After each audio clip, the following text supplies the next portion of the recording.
Good evening, everyone, and thank you all for joining us for today's event, Climate Change in Atlantic Canada, Projections, Impacts, and Adaptation. My name is Jennifer White, and I'm the Community Engagement Coordinator for the Nature Conservancy of Canada's Atlantic region, and I will be your moderator for today. I'd like to start by stating that we at the Nature Conservancy of Canada respectfully acknowledge that the work we do across the country is on the traditional territories of many Indigenous nations and communities, past and present. For a millennia, they have worked to protect these landscapes and the life these areas sustain. I would like to thank these original caretakers and acknowledge the ongoing work and presence of Indigenous peoples in Canada.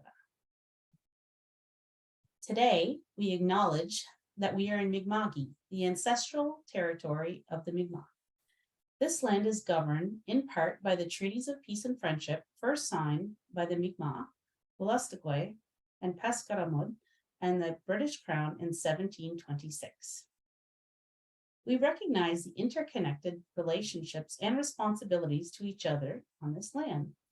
As a conservation organization, we are grateful to work in Mi'kma'ki, and we appreciate the opportunities to continually learn more about how we can deeply engage and move forward the work of reconciliation and conservation. The Nature Conservancy of Canada is this country's unifying force for nature, working to deliver large landscape permanent scale conservation. We are a national charity working to protect our most important natural areas and the species they sustain. Since 1962, NCC and its partners have helped protect over 14 million hectares or 35 million acres, coast to coast to coast. To learn more, visit our website at natureconservancy.ca. NCC has been working with partners in Atlantic Canada since 1971 to help protect over 36,200 hectares. We work collaboratively with communities to help conserve and protect nature. Today, we'll be joined by Emma Poirier, Climate Change Science and Adaptation Specialist with Climate Atlantic, and Hannah Kinsel, NCC's PEI Stewardship Coordinator.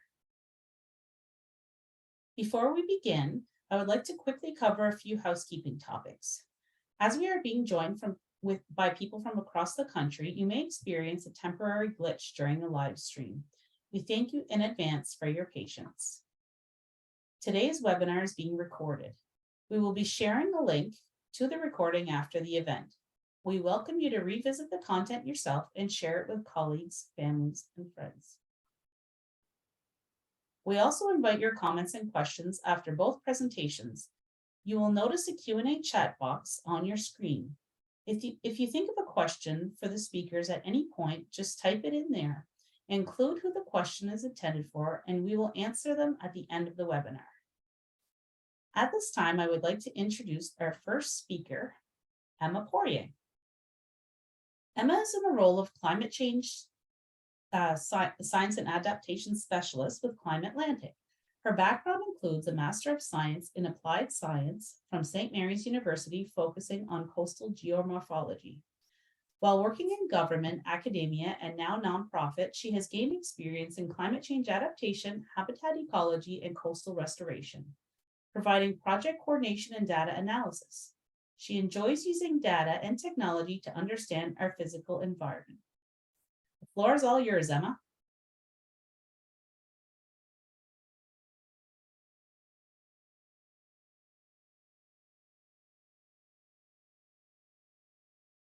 Great. Okay. Thank you, Jen, for the introduction. So hi, everyone. Yes, I'm Emma Poirier, and I'm with Climate Atlantic. And we're an Atlantic Canada Climate Services hub. And yeah, I'm happy to be here today to talk to you about climate change in Atlantic Canada.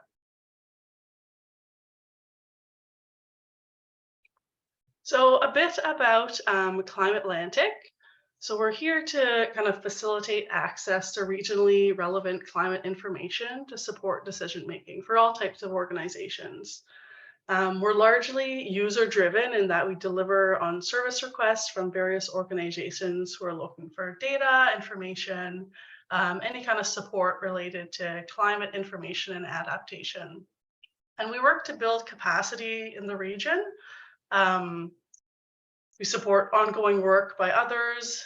We offer different training and support on various resources related to climate data, and also support sometimes kind of just connecting people. So sometimes connecting people to the right resources that they need.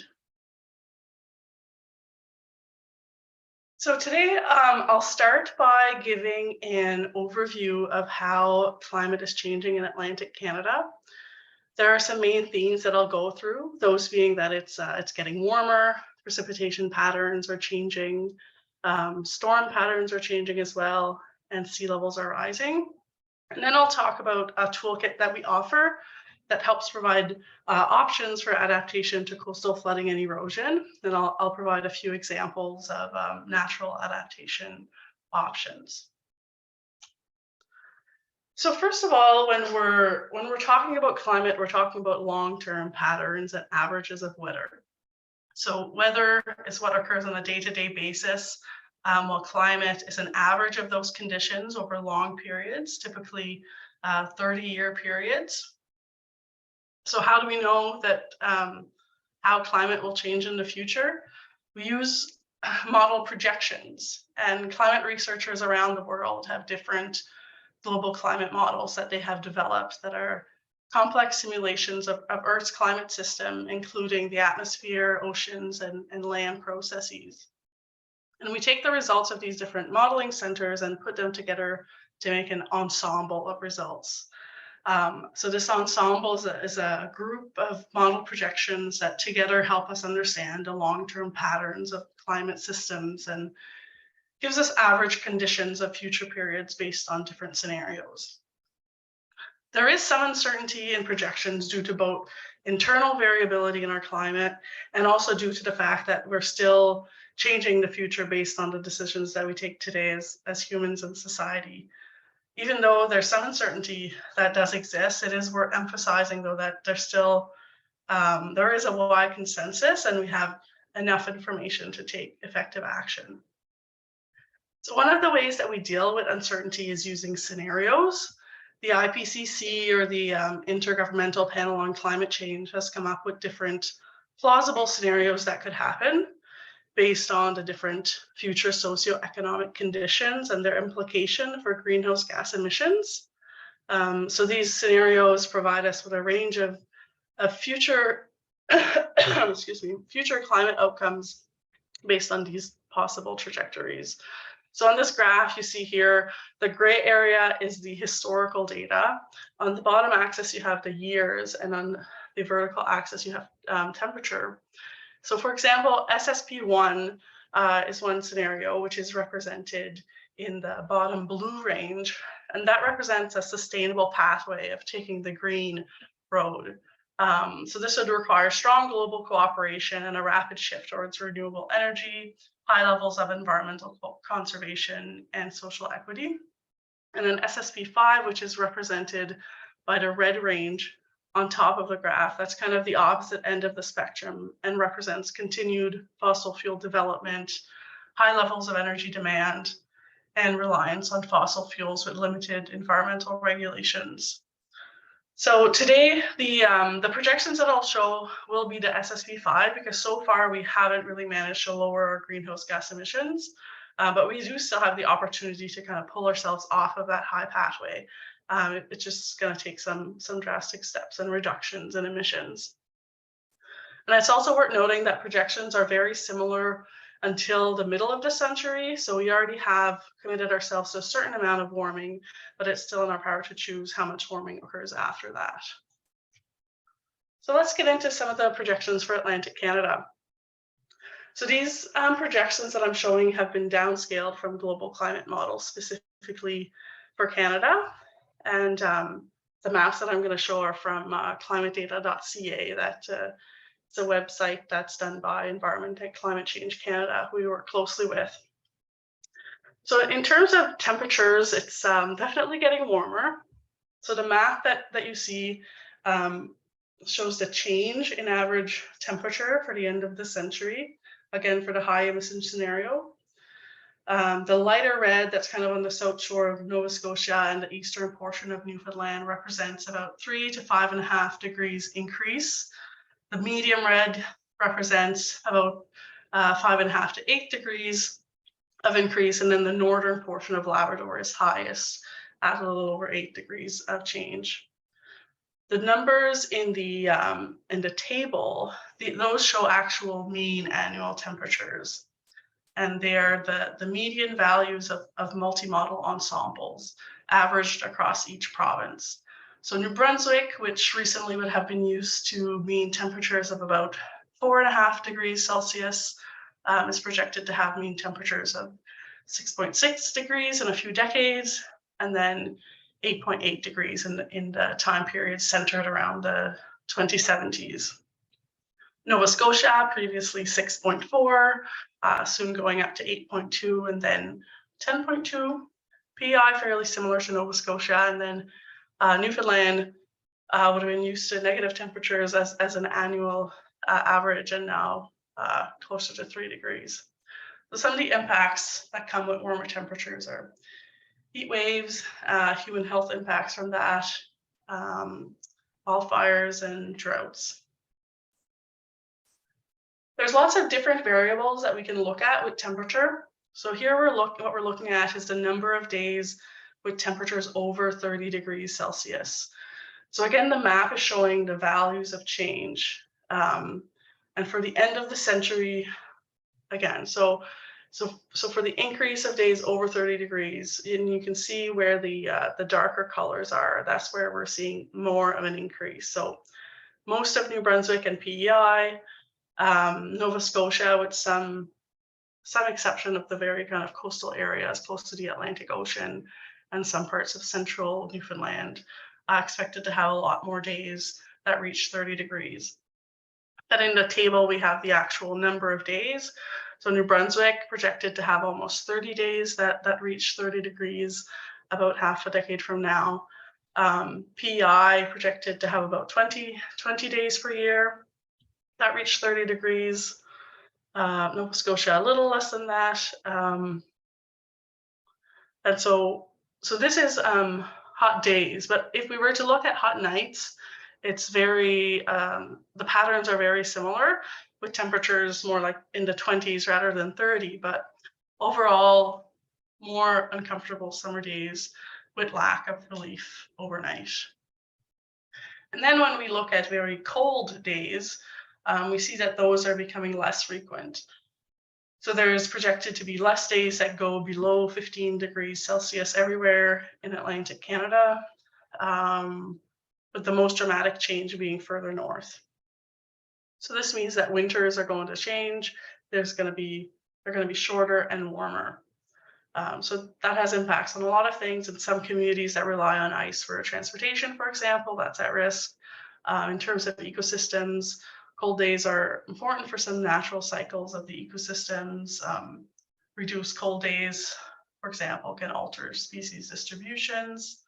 The black-legged tick is an example of a species that's becoming more common and more widely spread in our area because of the reduced cold temperatures. So that kind of brings up the impacts of human health again. So in summary, for temperatures, higher temperatures will lead to summer days and nights being more uncomfortable. Winters are changing and becoming less cold. If we look at electricity demands, that's shifting from more need for summer cooling than for winter warming.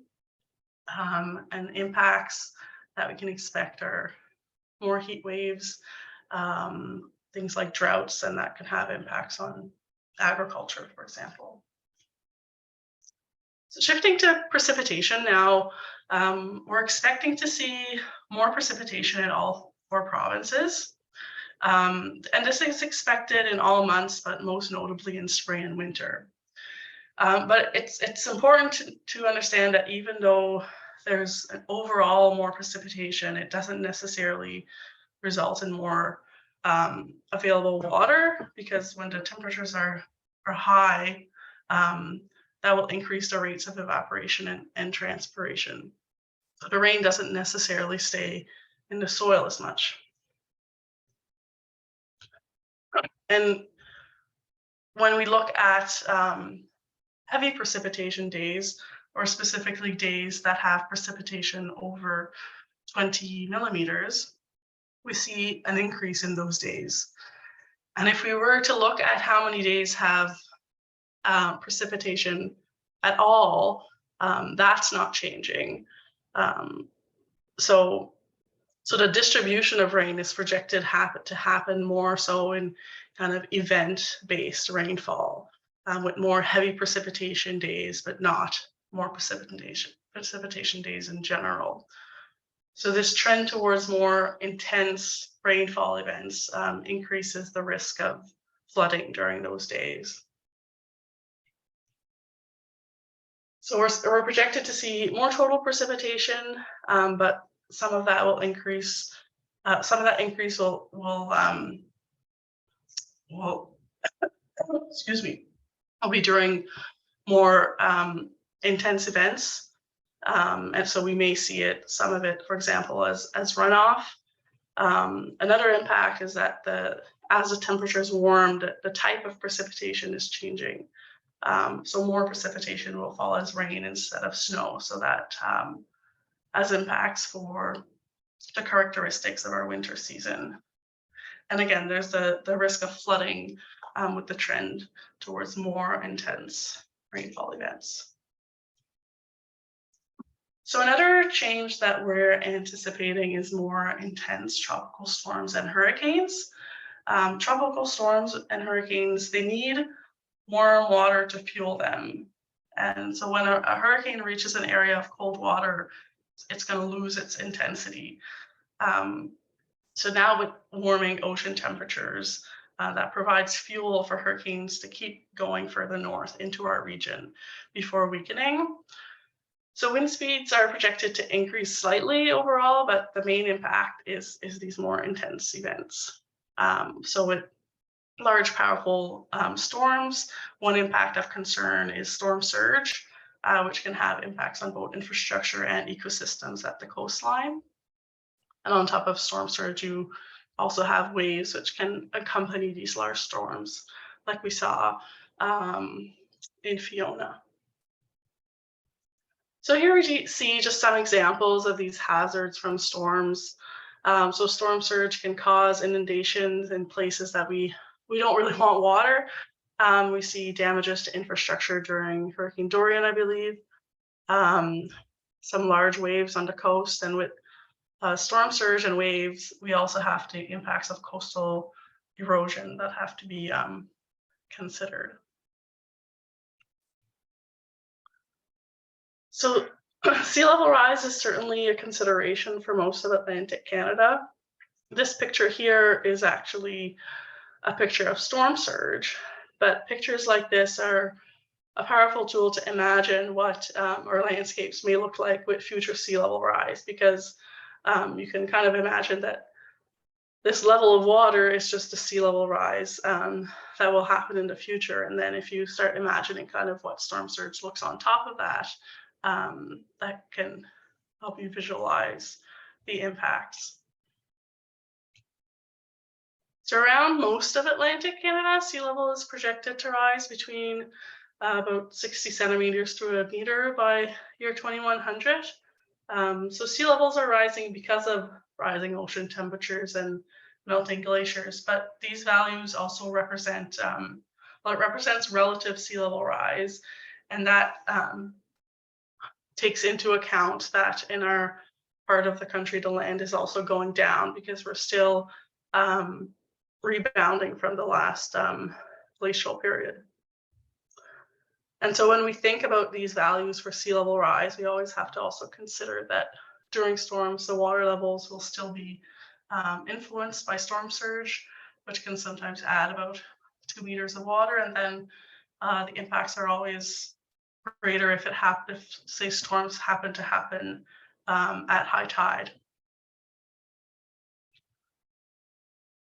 So some of the hazards and impacts that come from sea level rise, of course, include coastal flooding. So with higher sea levels, the impacts from storm surge are higher, since overall water levels are higher and will reach further inland.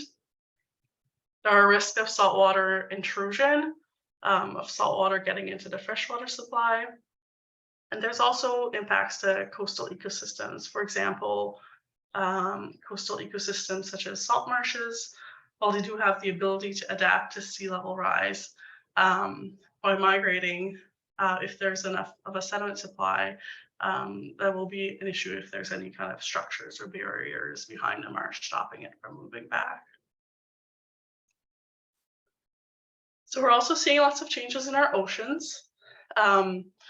With temperatures rising and projections showing that we'll see sea surface temperatures nearby in the Atlantic rise on average close to 4 degrees by the end of the century. So that can impact things like species habitat. Is linked to more intense storms making their way to Atlantic Canada and provides more chance for intense marine heat waves to occur. We're seeing changes in pH, which makes the ocean more acidic, and decreasing levels of oxygen because of warmer waters, which makes it harder for our current ocean species and coastal ecosystems to really thrive. So now, with all of those projections and impacts in mind, we want to also be able to do something to mitigate those impacts and adapt to them. So I talked about storm surge, waves, and sea level rise, and two of the kind of main impacts that those lead to are coastal flooding and erosion. So at Climate Atlantic, we have a coastal adaptation toolkit that helps provide some options of ways to adapt to these coastal flooding and erosion issues. So this is a project that's aimed at rural communities or coastal property owners to help people be aware of their coastal environment and of the different adaptation options available. This is it's a bilingual tool, and it's a tool that was developed a number of years ago, and we've kind of revamped it recently and made it more accessible. And it's a collaboration with CBCL, St. Mary's University, and Dalhousie University with support from the federal government.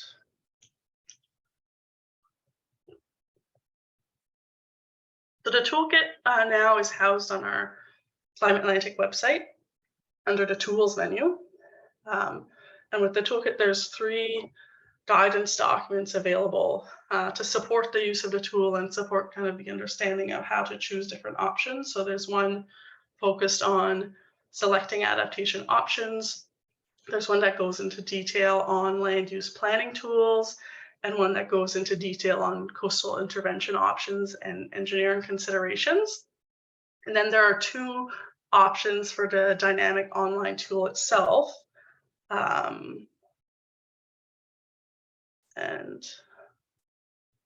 So the coastal adaptation tool, the main one, that one's targeted at rural communities, and then there's the property owner version. So the main difference between them is that the main version has approaches that are both land use planning approaches as well as engineering approaches, whereas the property owner's version only has the engineering approaches. So this is it's an informational toolkit, so it's not meant to provide engineering advice or land use planning advice. People using these tools still need to go to the regulatory authorities and get the necessary permits and everything that's needed.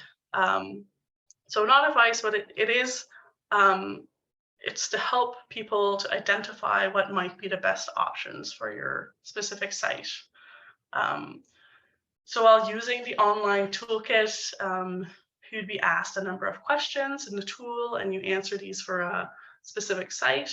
And then as you're answering these different questions, different potential options are being sorted through a kind of decision tree type of process. So it pulls the information that you provide through answering questions and essentially kind of gives a score to each adaptation option that's available, and develops a list of options that you will see at the end. So an important consideration with the tool is that you have to choose a specific site. So for example, in the diagram here, you would have 3 different sites because they all have different characteristics. So the museum that you see, that has armor rocks installed. The green space has kind of a wider beach, and then the library space in the middle has what looks like maybe a steep bank or a different bank anyways. So as you yeah, those would be 3 sites. So you'd have to go through the tool like 3 times if you wanted approaches for those 3 different sites. But you can use it as much as you want. So as you go through the different questions, there'll be descriptions of the options and photos to show you examples. For example, dunes as a natural feature that's currently protecting your site that you see here, or wetlands or shore parallel or perpendicular structures that have been installed. So you do need to kind of understand what the site looked like and what ecosystems and structures are there. And some of the other questions include kind of the type of planning tools that are available for the community, the type of erosion or flooding that's the site is facing, what natural or engineered features are present, and if they are being damaged or causing damage, if there's a sediment supply, the slope, the wave exposure, and there's a few considerations to take into account, such as if there's anything possible to retreat, and then how long you think you have to adapt. So then once you're through all of these questions, you get a selection of options, and you get a list according to the responses that you give, and you will have them sorted into kind of categories. So for example, some options that are good, some options that have some concern, some that you could apply with caution, or some that you should just avoid in general for your specific case. So all of these options are described in detail, and they're designed by professionals, but with simplified language for use by the public. So some of the options that we have in this tool and for adaptation in general are natural approaches. So there are lots of ways that nature can give us benefits for climate change adaptation and make ecosystems and communities more resilient. They can increase biodiversity, improve water quality, provide cost-effective options with co-benefits, and a lot more. So I'm going to go through just a few of the options that are available in this tool that are natural ways to adapt. So first here, we have a living shoreline. So these can be coastal wetlands or salt marshes, which provides lots of ecosystem services. And some of these living shorelines can be naturally sustainable to sea level rise, where there's sediment accumulation and if the vegetation remains in balance. Natural materials can encourage plant growth and then shore stabilization. These can strengthen ecosystems and help with both flooding and erosion. And a lot of times they can be used kind of in a hybrid solution. So having maybe a natural planted section, but then also having a hard structured approach to complement it. That's the kind of thing that you see in the picture here. And sometimes planting can be done, and sometimes providing a thin layer of sediment can also help with these projects. So wetlands, in addition to providing high quality habitats for lots of species, have benefits to climate change in that they're able to store carbon that would otherwise be emitted. They improve water quality as they naturally filter and remove excess nutrients and pollutants, and to provide protection from storms by absorbing stormwater and intense precipitation, and also by providing kind of a buffer during storms, like a buffer at the coast. Another example of a natural approach is a plant stabilization. So this is a measure that's used for erosion control to stabilize dunes, salt marshes, and cliffs. So it's important to choose the right plant types and planting locations for this, and it can be reinforced with turf mats, quarter logs, and paired with rocks or sediment at the base of the slope. So this type of approach, as well as the last example, they can be used for to reduce wave energy, but really just in cases where there's kind of low wave energy to start with. You wouldn't really use them in areas that are very exposed to waves, unless you paired it with a larger solution. So rain gardens, these are a form of stormwater management for flood risk. These are an example of a solution that's meant to be implemented at kind of small scales and that lots of people with properties could implement. So they provide a permeable surface that functions by absorbing more rain than a standard lawn. And rainwater is released into the soil at a slower rate. So you can also direct water from buildings with like gutters and downspouts that are kind of pointing in the direction of the rain garden to make it more efficient.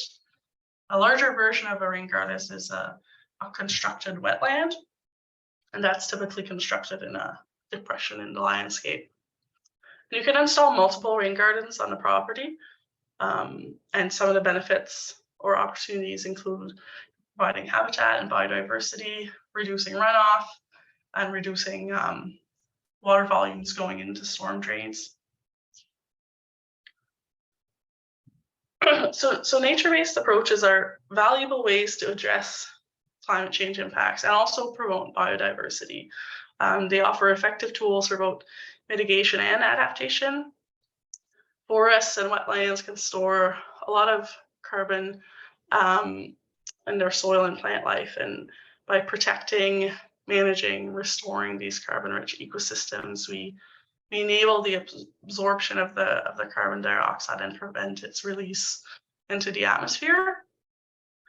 And then at the same time, this conservation effort contributes to the preservation of biodiversity.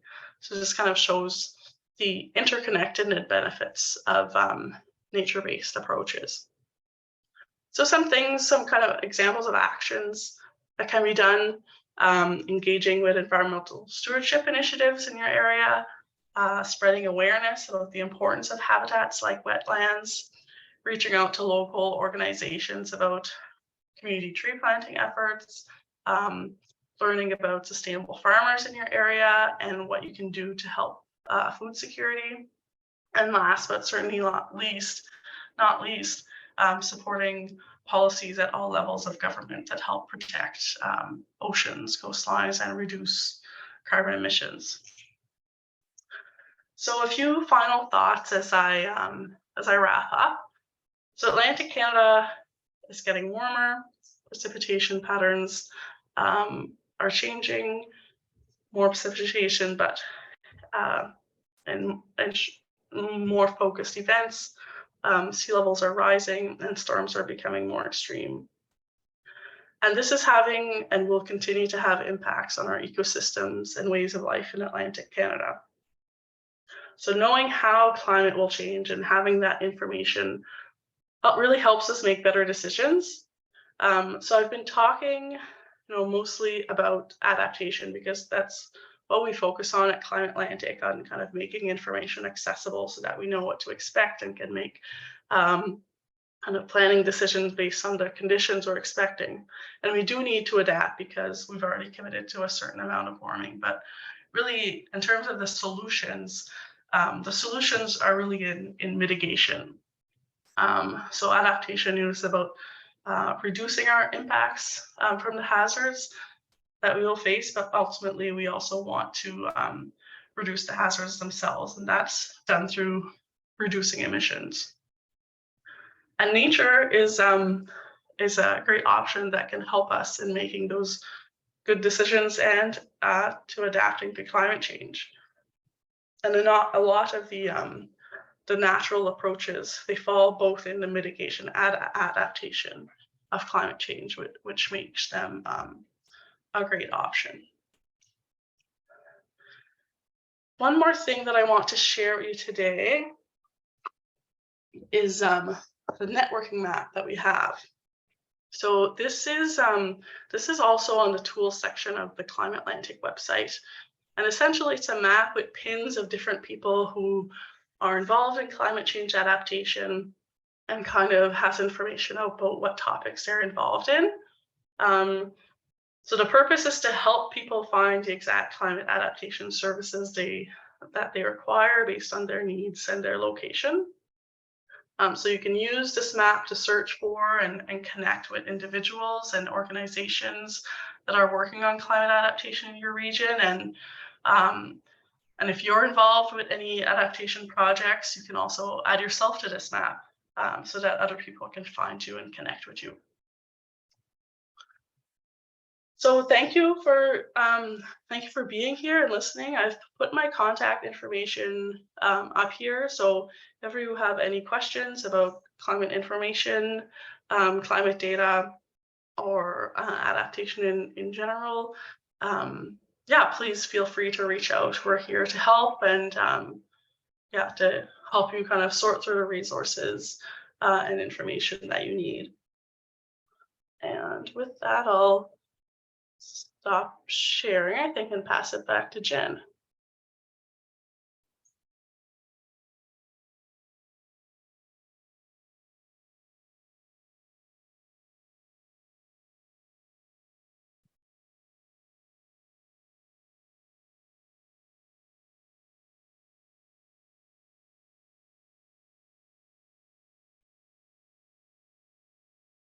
Thank you, Emma. That was a really interesting presentation. I really like your toolkit, and it's nice to know there are still things that we can do to help mitigate the effects of climate change in the longer term. So yeah, thank you so much. That was great. Our next speaker is Hannah Kinsel. Hannah first joined the Nature Conservancy of Canada as an intern at the Johnson's Mill Shorebird Reserve and Interpretive Center.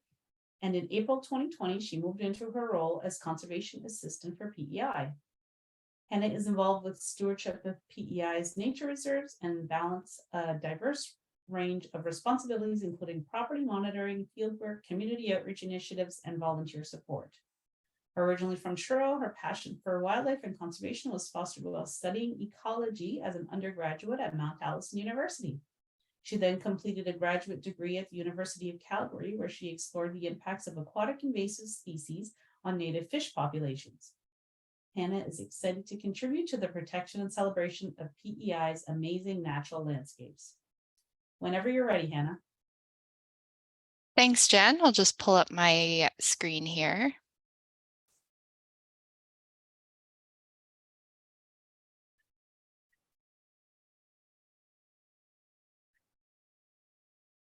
All right. So as Jen mentioned, I'm here today to represent our NCC Atlantic stewardship team and to share some examples of where we've seen the impacts of climate change on the ground. Hannah, I'm just going to interrupt you and say, yeah. I don't think we see the proper version. Oh, sorry. I'll switch here.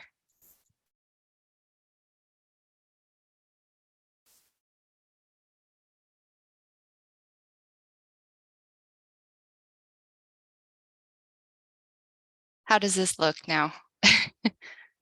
Great. Awesome. Perfect. Yeah, so I'll be sharing some examples of our conservation lands and where we're seeing changes relating to climate on the ground. And it'll be mostly specific to PEI, given that my role is the PEI stewardship coordinator. But to keep things moving forward and to set our sights a little bit high, I'd like to highlight ways that we're looking ahead and adapting and responding and learning from the changes that we're seeing as well. So while the consequences of climate change are definitely very weighty and heavy, hopefully we'll have some information here that we can take away with us to move forward. So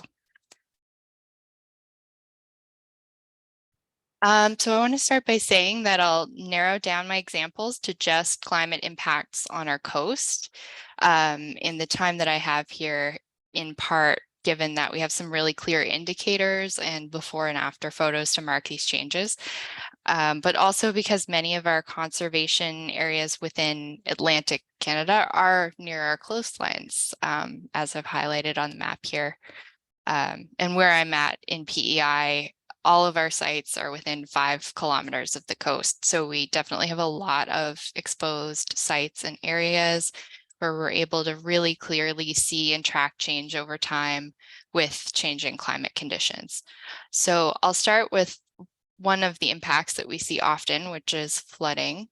And this is a property that we have near St. Peter's Bay in the North Shore PEI. And this is an area where a lot of property is on a wetland. And we do have a lot of areas in here that are vulnerable to flood risk. So this is an example from the Coastal Hazards Information Platform, or CHIP, that's available from the PEI government. And it's available to all private landowners who want to get an idea of flood risk on their properties. So we use this as well as a landowner of private protected land.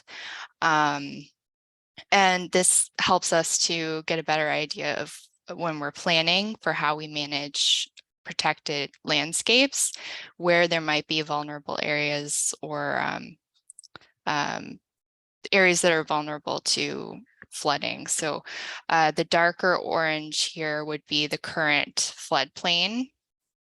And also represents an area that has a 1% chance of flooding annually, or also known as the 1 in 100-year flood. So as we move forward into the projected flood areas, you can see it gets more and more expanded. That area kind of extends outward as time goes on, and we end up with like sea level rise, flooding due to storm events, etc.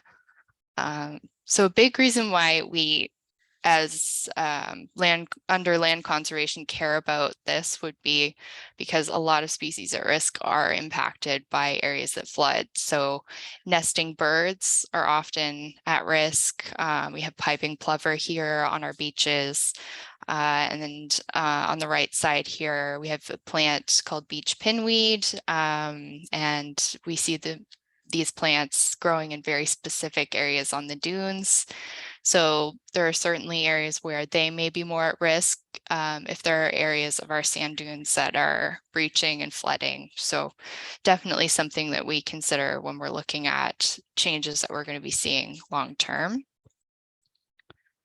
Another thing that we see a lot of is erosion. So these are some examples of edges of the bank and a lot of fallen trees, very steep edges, and a great example, or not so great example, I suppose, of erosion would be Governor's Island, just offshore from Charlottetown. So this island is pretty far out into the mouth of Hillsborough Bay, and it sees a lot of wave action, and it's in a pretty exposed area. So that whole south shore is exposed to the Northumberland Strait. And this data represented here is again from the Coastal Hazards Information Platform. Also to mention that this platform is available for PEI, but I believe there are other resources and sources of climate information in the other provinces as well, although I'm not as familiar. But so this is what we use to kind of get a rough idea of historical trends, and it represents data from 1968 to 2010 with a high risk area along that southern end of the property. And we can actually see some of this in more recent years as well. So even through Google Earth, where you can look back through some of the historical imagery, this would be from 2006. And then 15 years later, 2021, which is the most recent image that we have up to that largest difference there is about 29 meters lost from the coast. So while it's not that much all the way around, it certainly goes to show like certain areas of these coastal islands are extremely vulnerable to erosion and that we're seeing huge losses every year. And another impact that we see a lot of, and we've certainly got a lot of questions about in the last year, has been storm frequency and severity. So specifically with our sand dunes, we see huge changes after events like Fiona, where this would be July 2022, and then in October, after the storm, we see most of that front end of the dune, a lot of sand sheared off, to very different looking and somewhat shocking, walking the beach and not really recognizing a lot of our landscapes. That being said, there are quite a bit of areas with where you see like the dune grass up at the top, the marram grass, generally holds a lot of that top part intact. So, with Fiona, I would say most of our sites, it was about 5 to 10 meters of dune loss. And over time, we've been seeing trends long-term as well. So not just from these singular storm events, but a gradual change. So about, in certain spots, about like 35 meters change since the 90s. So that's about over 30-year period. But one thing to note about our coastal dune systems is obviously they're very dynamic systems. So sand constantly moving in and out. So it may not be linear like you would expect maybe with other coastal erosion. It might be areas where the sand comes in and comes out, and over time the net is a loss. So here's an example of actually where it's kind of gone the opposite way for a bit. So 2013, this is one of our property signs on the St. Peter's Nature Reserve. And some of that sand has filled in and completely buried the sign. And then after Fiona, it's all been sucked out and the posts are now out on the beach with the dune actually in behind where it was originally. So you can kind of see short-term things migrating forward and backward, but over the long term, we are seeing a gradual retreat of those dune coastlines. And storm frequency and severity isn't limited just to our dune systems. Obviously, we've been seeing a lot of down trees from our storms. And so an example here, this is Thomas Island in the 50s, just to give some context. This island has a history of having agricultural fields over most of the east side of the island. And this is what it looks like 2021. So most of that forest has regrown, largely a forested island. But here's post Fiona. So this is actually one of the only sites that we have so far that has post Fiona satellite imagery. So being able to see the impact on a zoomed out scale is pretty shocking. So all of this kind of grayed out area is all down trees.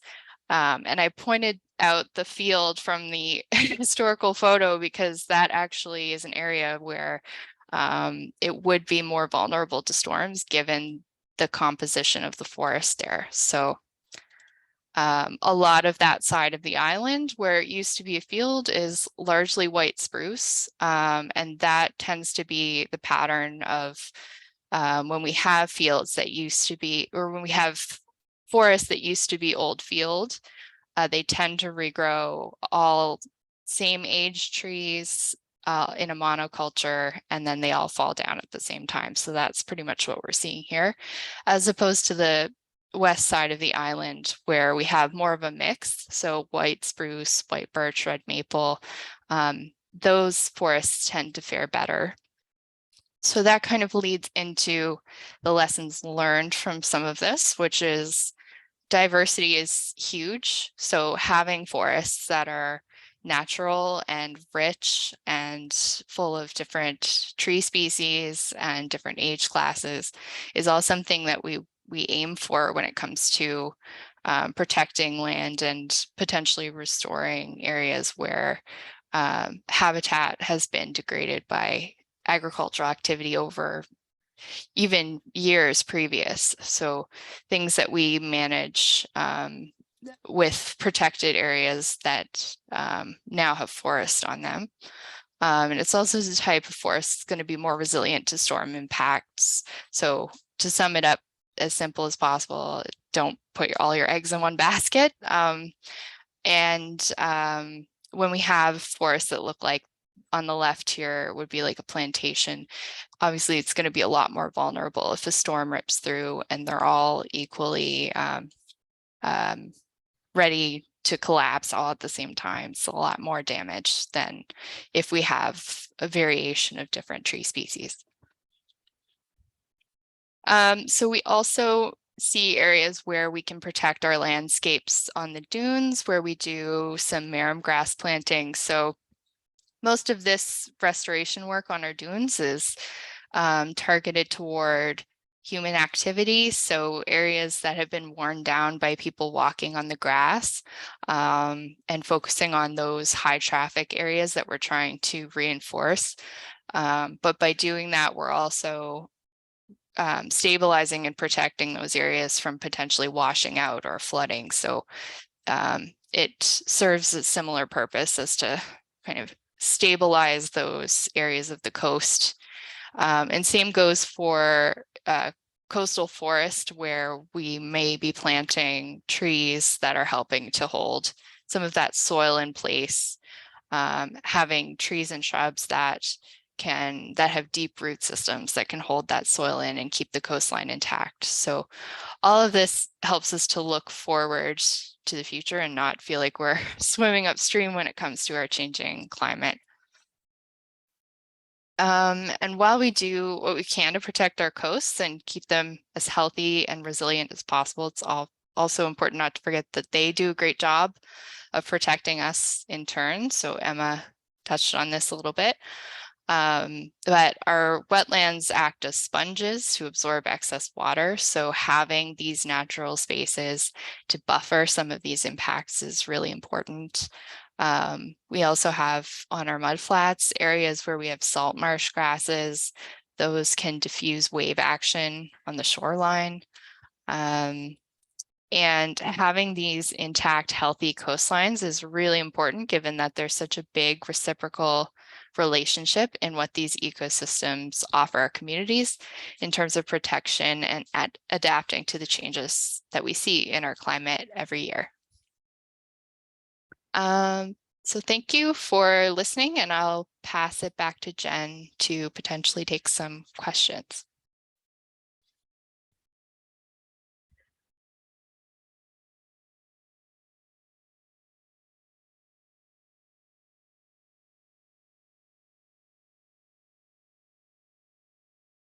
Thank you, Hannah, for that great presentation.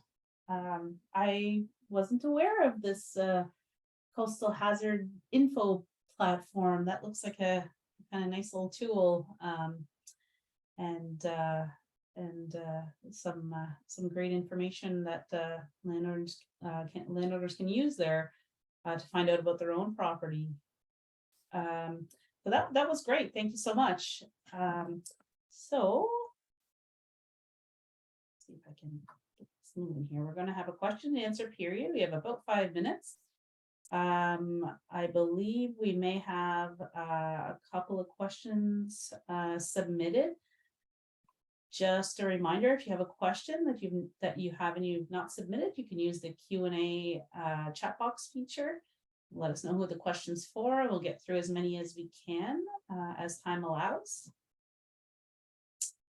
Okay, so let's see here. First question, are there any resources, and I'm not sure who this is for yet, are there any resources or contacts available towards nature-based adaptation projects? This one might be for Emma, I'm guessing. Yeah, I don't know if you- I can give some options there. So yeah, I think there's definitely a lot of actually contacts and resources available. There's a few groups in Atlantic Canada that come to mind that focus on nature-based adaptation. So for example, in New Brunswick, there's the Natural and Nature-Based Climate Change Adaptation Community of Practice. That's a platform for people to connect and exchange knowledge. In Nova Scotia, there's Transcoastal Adaptations, one of them. And then I'll also mention that in the networking map that I briefly mentioned at the end of my presentation, there's a filter function that you can use to kind of sort out people or organizations by area of expertise, and nature-based approaches or nature-based adaptation is one of those options. So that might be a good option to see lots of different specific contacts that are available as well. And I'll put I'll answer that question in the chat too, with a few links that are available. And feel free, Emma, to send me along any links that you have, and certainly when we send information out to the participants, we can include some links as well. So. Okay, I don't see any other questions right now. I guess this is a last call. Are there any other questions that folks have on the call?